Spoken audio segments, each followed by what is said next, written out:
Welcome back, everybody. Joey here from Wabi, Sabi, Jalopy shop. Today, we're going to be working on this. It's too long, so I got to shorten it. Some of you may have looked back at some of my other videos. For quite some time, I have been wanting to build another rat rod. It's been a long time since I built a rat rod. They've been the most fun to have, it seems like. So I really wanted to build a rat rod. And as you probably know, I'm not a big Chevrolet guy if you've looked at my rides, because I own a 70 convertible Mustang and a 65 F100 pickup truck. So I am more of a Ford guy. Please don't hold that against me, all you Chevy and Mopar guys out there. But there are a few Chevrolets that I like, and one being Tri-5 Chevrolets. Now, basically 55, 56 Chevrolet two-doors. That's what I like the most. So I found a 56. You might have seen it in my LS Donor video that I did. So I got a rusted out 56 two-door post car, and I've been collecting parts here and there for it, and it's a budget build. I don't have a lot of money to spend on it. I'm gonna try and keep it down to $8,500 by the time I'm done. I don't know if I'm gonna make it or not, but the start to it, one of the things was a chassis. I ended up getting two S10 chassis. Yes, I know. I'm gonna probably catch all kind of grief about the S10 chassis going under the Tri-5. But here's my reasoning. Like I said, don't have a lot of money, budget build. The 56 it came with drum brakes all the way around. The one I got doesn't have a rear end in it, doesn't have motor transmission. Floors are rotted, trunk floor's rotted. It's basically rotted everywhere. But I want some modern conveniences. I want disc brakes. I want power steering. I needed a rear end. So I had one friend of mine gave me an S10 chassis. When I got to looking at it real close, the power steering gear was bad. The rear end was bad. And it had some pretty bad rust in it.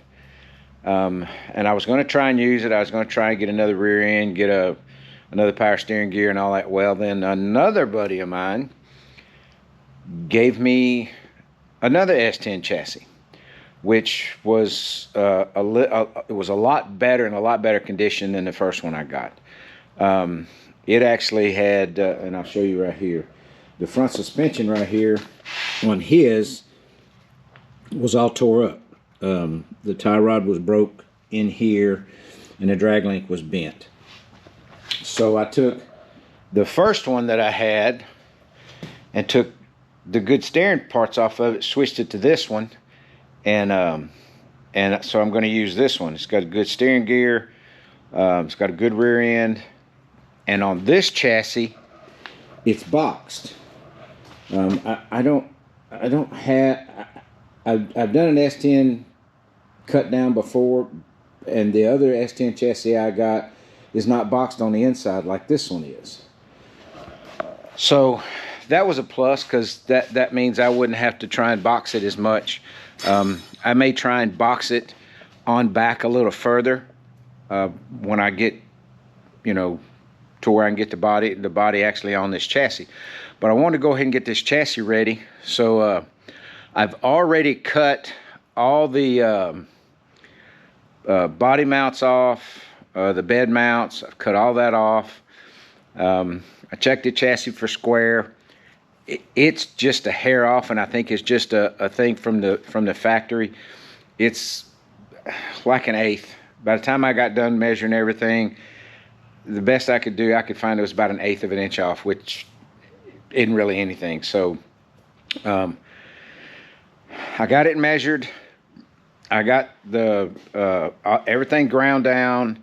I got my areas marked where I want to cut it, and I wanted to show you guys how I was going to do it. So the easiest way for me to do it probably is show you on here on my welding table. I measured out the section that I wanted to cut out.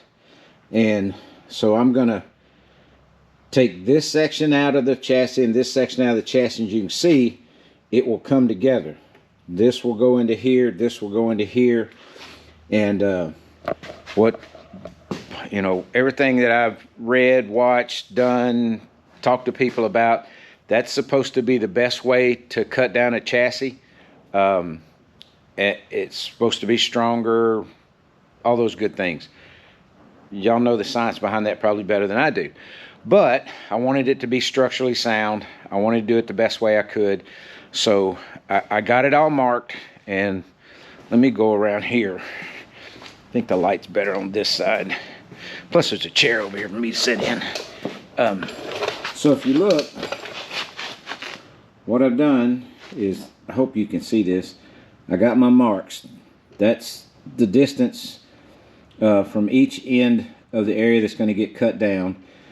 This is the center. So what will happen is I'll cut this section out and this section out, cut it through the center, and then this will slide into here, this will slide into here, and then I can weld it.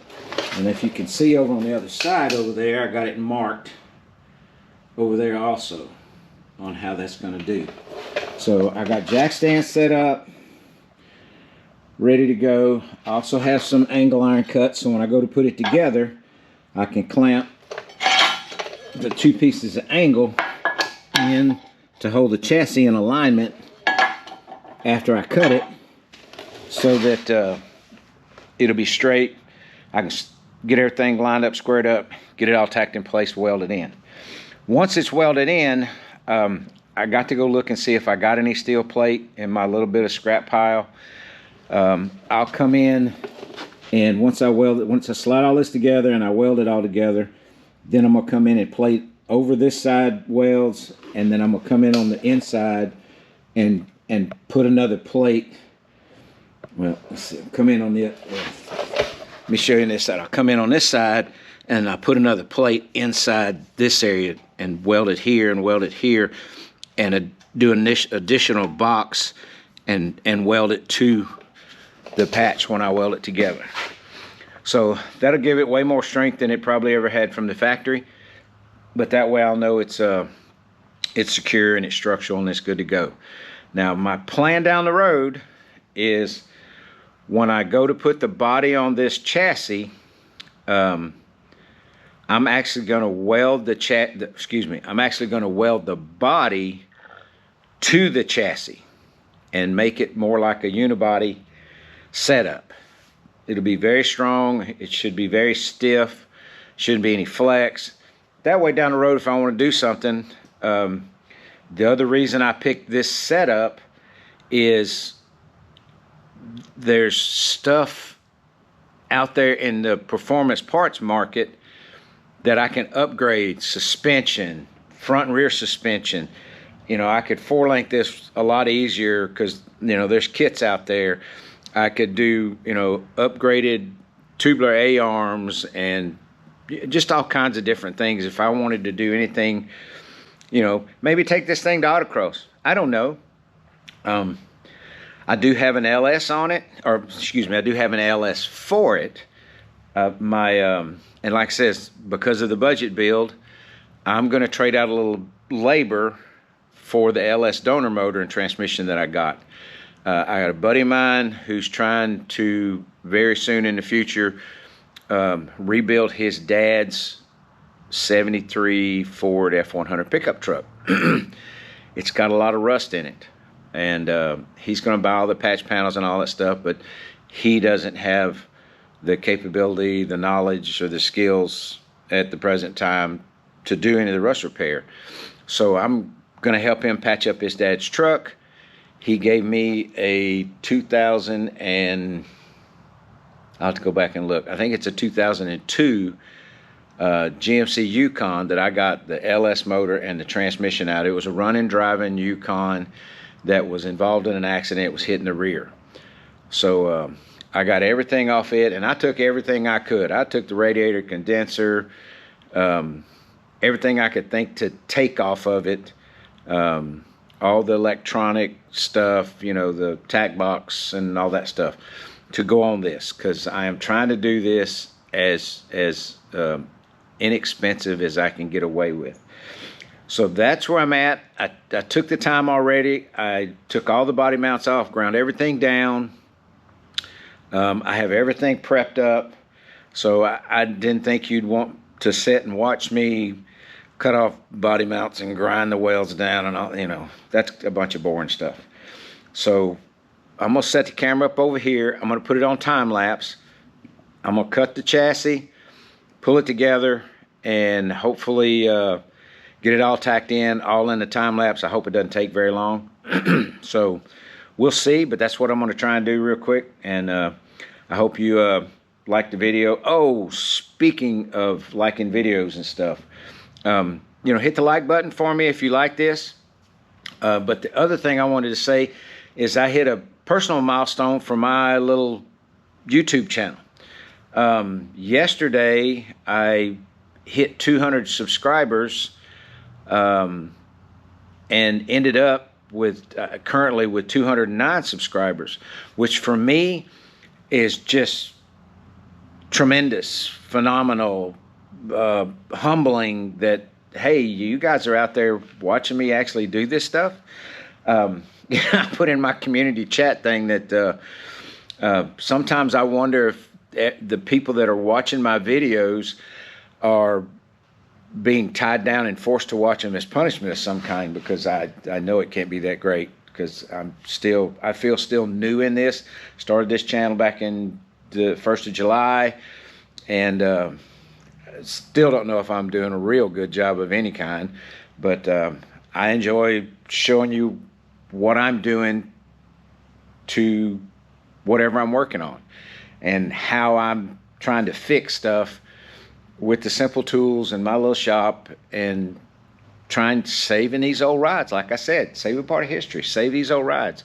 So, but to everybody out there that's subscribed, and to everybody that watches my channel, thank you so much. And I know my little milestone of, you know, 200 is nothing to compare to a lot of these guys on YouTube that I see that, you know, they got 100,000 subscribers, or 200,000 or 300,000 subscribers, or whatever. I can't even imagine even being anything like that. You know, I don't think I'll ever make 1,000 subscribers to where I could ever even get monetized on YouTube. So I'm just doing this for the fun of it, And like I said, doing it to, you know, show my buddy I'm working on his Riviera. He's 4 hours from here. He can't come over here and look at what's going on, but he can watch the video and he can see the progress that I'm making on his ride. Or my buddy with the 31 Model A, same thing. He didn't have to run over here and look at it. He can watch the video, and if one of his friends wants to see what's going on with his ride, he can show them the video. So, you know, that was my main purpose of doing it. So that's where I'm at. I guess I'm rambling, and I'm sorry. But I'm going to set you up on time lapse and cut this chassis down and get it tacked back together, and then I'll show you where I'm at when I get to that point, and I'll finish welding it up, and hopefully it'll come out okay. Hopefully. Keep your fingers crossed. So stand by with me.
Alright, I got a couple of little things I got to work out. See that gap right there? There's a little bit of gap here, a little bit of gap here, a little bit of gap there. So I got to squeeze that in. That side looks a little better actually. I may not have the frame on the front up high enough. That may be trying to drop a little bit, causing some of that gap. I don't know, but it's real close. I'm gonna take my measurements and make sure I got it where I need it, and then get it tacked in. And when I get it all tacked in or welded in, I'll come back and show you when I get it welded in. But that's the biggest part, trying to get it cut down and lined back up. So got it pretty much lined up. I think a little bit of fine tuning. I got to check my measurements across, make sure I'm in where I need to be. When I get all that taken care of, then I'll come back when I get it welded in. So stick with me. Well, I got it done. Let me show you what it looks like. I got everything welded in, ground down. So here's what we got now. Both sides are done, ground down and in. Now, what I'm going to do next, I don't have the steel, I got to go get it. I'm going to put a plate that'll run over all that welded area, and then I'll plug weld it in, and I'll do that on the inside also. I'll plate this on the inside to match the outside. And this inside piece, I'm going to try and get a piece that'll fit and actually double box this in right here. So then it'll be strong. If you guys don't know what I'm doing, let me walk out here and show you real quick what it's going under. And some of y'all are gonna think I'm probably crazy as a bed bug or something, but that's what she's going in. And I know I got a lot of work. It's gonna be a lot of work, but it's a rat rod. And like I said before, I've had the most fun with rat rods. And this is all this is going to be, is something for me to have a good time in. And like I said before, to do the stuff that I'd like to have on that chassis that's under the car, you know, the steering, to make it power steering, the power steering gear for that frame, for that 55 is probably $500 or $600.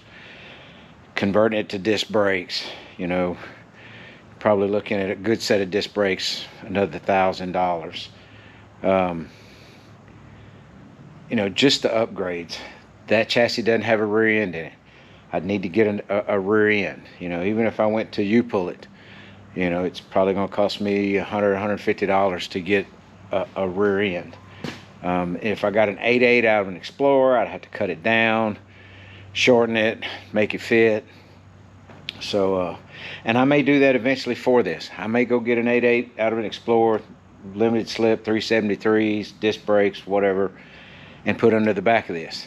The problem with that is then I got to change the bolt hole pattern to 514 3/4 like the Chevrolet. So you know, that's the reason I'm doing this. I'm trying to budget build this car, and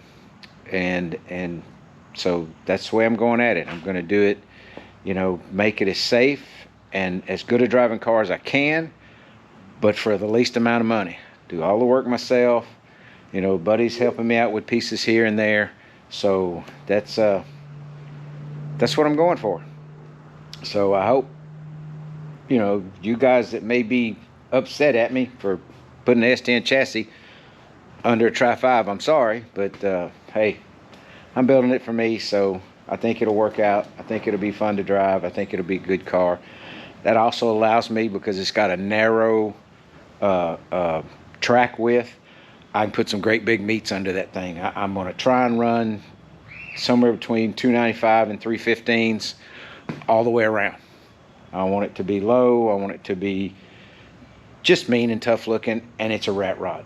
Now I'm gonna do the inside pretty nice, so I don't know how long it's gonna take me. Hell, I don't know. That might take me a long time, but I'm getting it underway. It makes me feel good. It's something I'm enjoying to do, so that's what I'm doing. So I'm gonna, I don't have the plate to plate the frame where I welded it, so I got to go get some of that plate to finish that up. But what I'm gonna do right now, it's kind of late now, but what I'm gonna do is I'm gonna push the chassis out. I'm gonna load the 56 up on my car hauler because there's no rear end under it. I can't just push it around. So I'm gonna drag it out to where I can get to it with my car hauler. I'm gonna load it on my car hauler and back my trailer in here and unload it in here.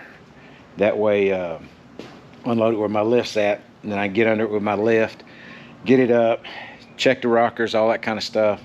And if I need to patch the rockers, that's what I'll do. I'll make it secure, because this chassis is going to weld to the rockers and everything on that car. So I got to make sure that's secure. So that's where I'm at. Till tomorrow, we'll pick it up again and see what I can get done tomorrow. So hopefully this week I get a roller, and that way I can move it around as I need to. So thanks for watching, and I'll be back. I got the heaping pile of crap in the shop. It's bad. It's really rough. Just so y'all can get a look at it. Yeah, it's rotted out. I told you it was rotted out. It is rotted out bad. It's got all kind of issues. You know, I don't know what they did, but it's got, this frame is tore up way more than I ever thought it was gonna be. But what the game plan is for me today, I think I'm gonna cut the body bolts all loose from this. I have an old cart thingy that I built, oh man, I don't know, 20 years ago, that I've used to set bodies on and do some work with. I was going to throw it away, but I ended up keeping it. So what I'm going to do is I'm going to cut the body bolts loose on this. I'm going to try and lift the body off. I'm going to bring my little cart in here. I'm going to set the body down on the cart. I pull this old frame out, set the body down on the cart, and that way I can do some work to the body. I'm going to do some like 2x4, 2x3, 2x4 square tubing for the rockers. I'm just going to redo the rockers completely, especially on the driver's side. I got to do probably all the inner and maybe some of the outer.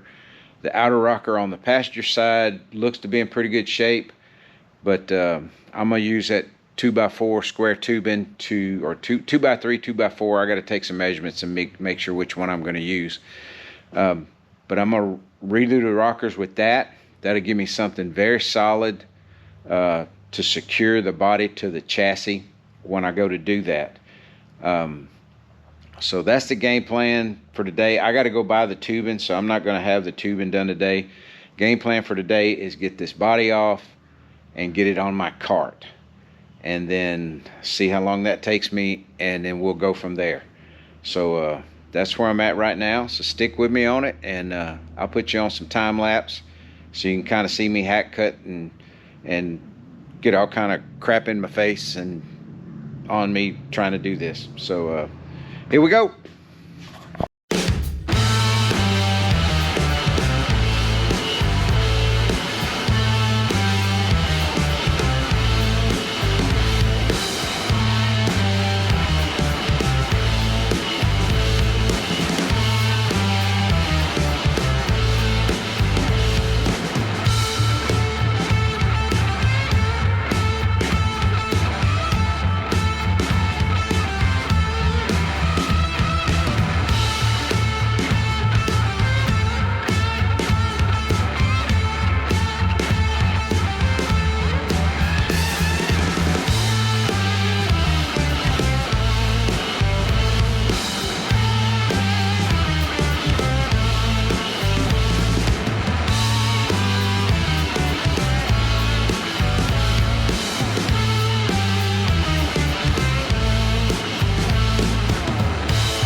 Okay, everything's loose from the chassis, so I'm gonna go outside. We'll lift the door up. I'm gonna go outside, bring the cart around. Then I'm gonna let this thing down, and I gotta go get some 2x4s to run along the rocker to lift it up. So let me go do that. I'll be just a second, about a second for you guys, but I'll be a couple of minutes getting everything prepped, and maybe we'll get this body off of here. So stand by with me. Okay, I let the car down on jack stands. Run some 2x4s under the edge on both sides, under the rocker, and now let's see if this thing has liftoff. Fingers crossed.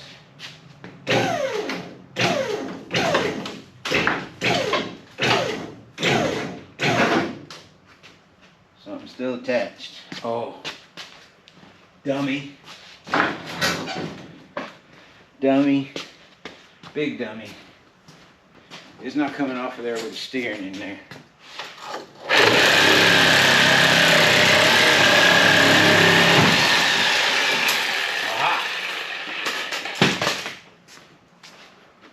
Alright, let's see now. Is it gonna take off?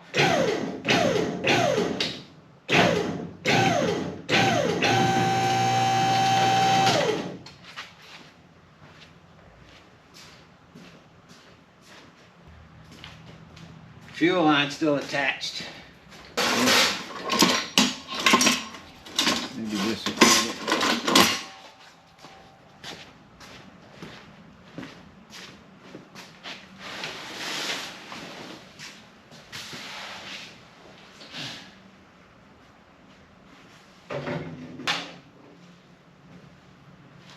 Okay.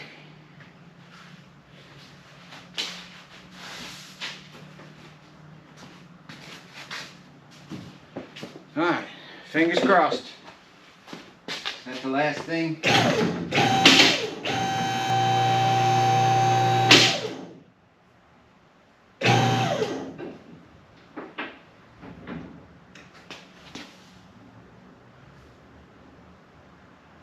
Okay. Now, I'm just gonna hook the tractor to this thing and jerk it right out. That's what I'm gonna do. Y'all stand by. I'll be back.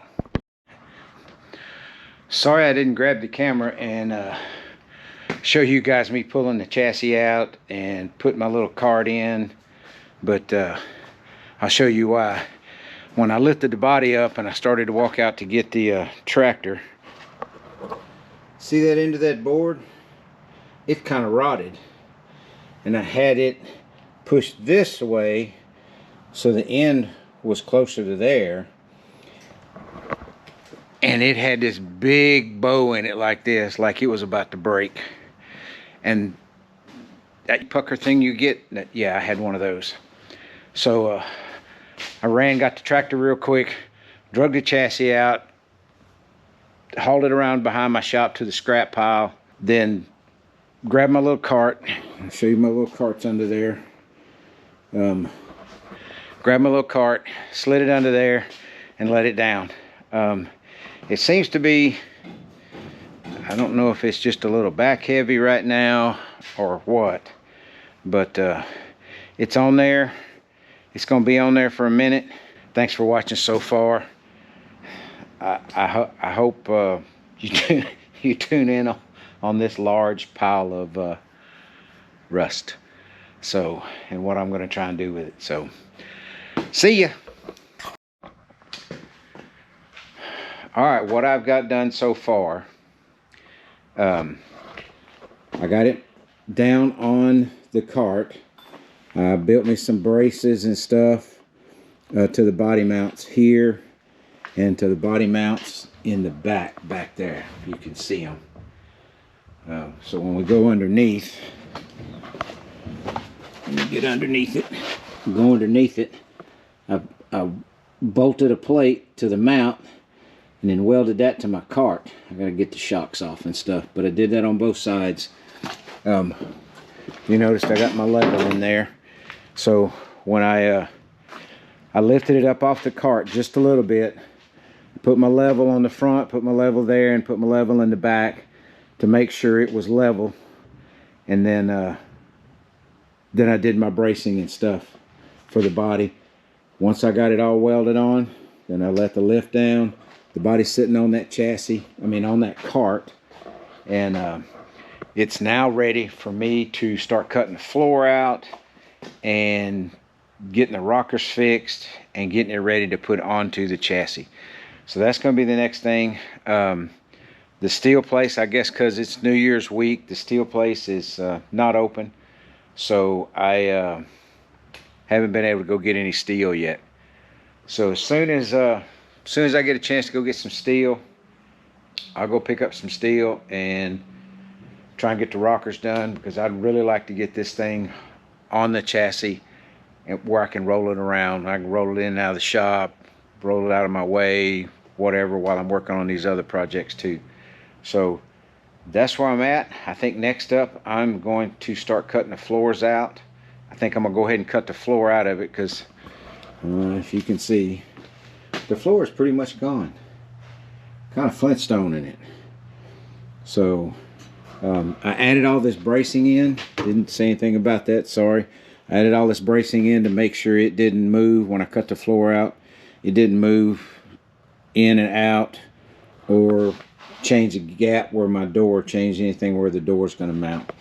I'm going to come in from about this area right here, and I'm going to cut it across the front of where the back seat goes all the way over, and then I'm going to cut out from the rocker over there all the way up to the toe board, and then I'm going to come across here, cut all that nastiness out of the hump there, and I'll come off of this toe board right here, and then I'm going to cut along this edge right here to expose the rockers on both sides, so that way I can start fixing the rockers.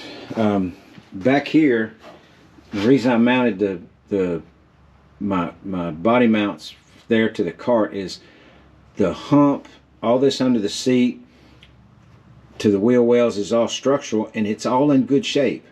There's a ton of this car that's rotted out, but this is all in good shape. So I know that the body's not going to move, it's not going to twist, it's not going to do anything crazy on me if I mount it to there. That's why I did that. Also, when I did the cross bracing, what I did is I cut some angle and drilled out the holes to bolt to the door strike area and to the hinge area, and I bolted it in there, and then I weld the cross bracing to that. That way when the time comes and I'm ready to get this thing off of here, I can unbolt that stuff instead of fighting and trying to cut or whatever. I can unbolt it and just pull it out, and it'll be ready to go. So once I get it mounted to the chassis, I'll unbolt those and take it out, and I'll be good to go. So I'm gonna put you on a little time warp, a little fast forward going on right here, and I think I'm gonna cut the floor out, and then I'm not sure I can do much more than that on this go round. So, but let's see how that goes. Stick with me.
Whew, I hope y'all enjoyed my misery on that. So the floor's cut out.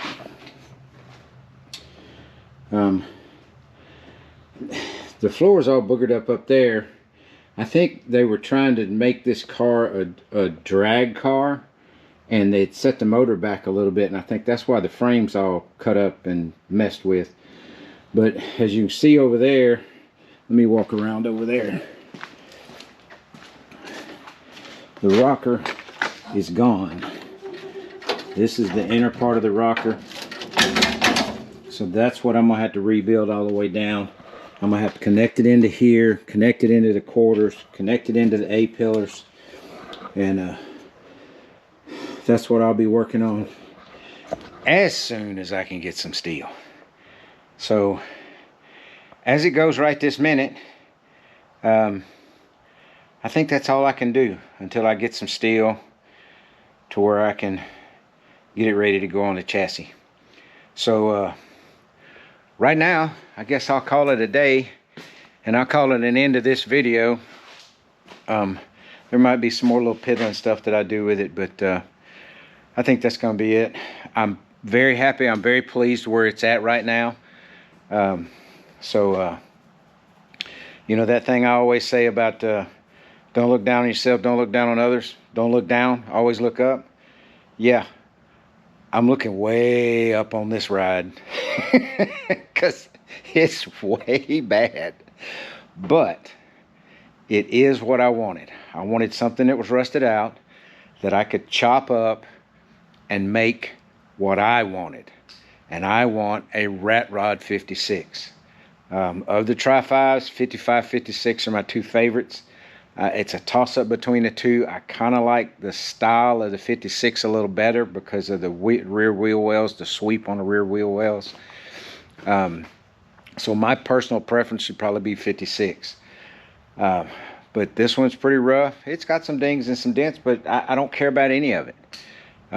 What's rusted out that's structural, I'm going to fix. I'm going to secure it up. I'm going to make it good to go for what I want to do.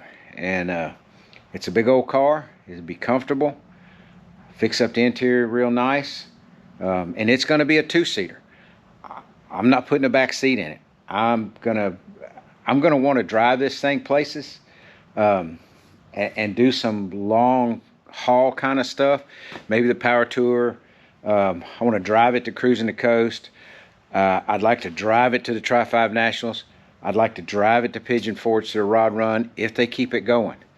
And in doing that, my wife likes to pack a lot for trips. So I need the room. And we got them two little puppies and my two little Yorkies, and they travel with us. And so I want to have room to put them back there, luggage, everything. So that's why I'm doing this, because in my Mustang that's sitting over here, I can't put much in it. It's way too small. So, but this one's going to be, I think it's going to turn out pretty nice in the end. So y'all have to stick with me through this build because it's going to get interesting before it's over with. I do have over there in the corner, you see it, LS 4L60 to go in this thing. So I got my little donor video. I had hell with trying to get that donor motor out because it was the first one I ever pulled out, and I did not have a good time because I didn't know what I needed to do and what I needed to get off before I tried pulling it. So I wasn't real happy when I did that video. So, but let me quit rambling. Guys, don't look down on yourself. Don't look down on others. Always keep your head up. Get out there and work on these old rides. Get out there and save a part of history. So until next time, thank you guys very much for being here. Please like, comment, subscribe, ring the bell, do all that good stuff, whatever. I appreciate every one of you guys that are watching. I really do appreciate it tremendously. You just don't know how humbling to me it is that I have that many people. And I don't have as many people, near as many people as a lot of these YouTube guys. But, you know, right, I think today I looked and I'm up to like 219 people. I can't believe there's 219 of y'all out there that want to watch me. So I'm just amazed. But thank you very kindly. Really appreciate it. I'm humbled that you'll watch me. So until next time, bye.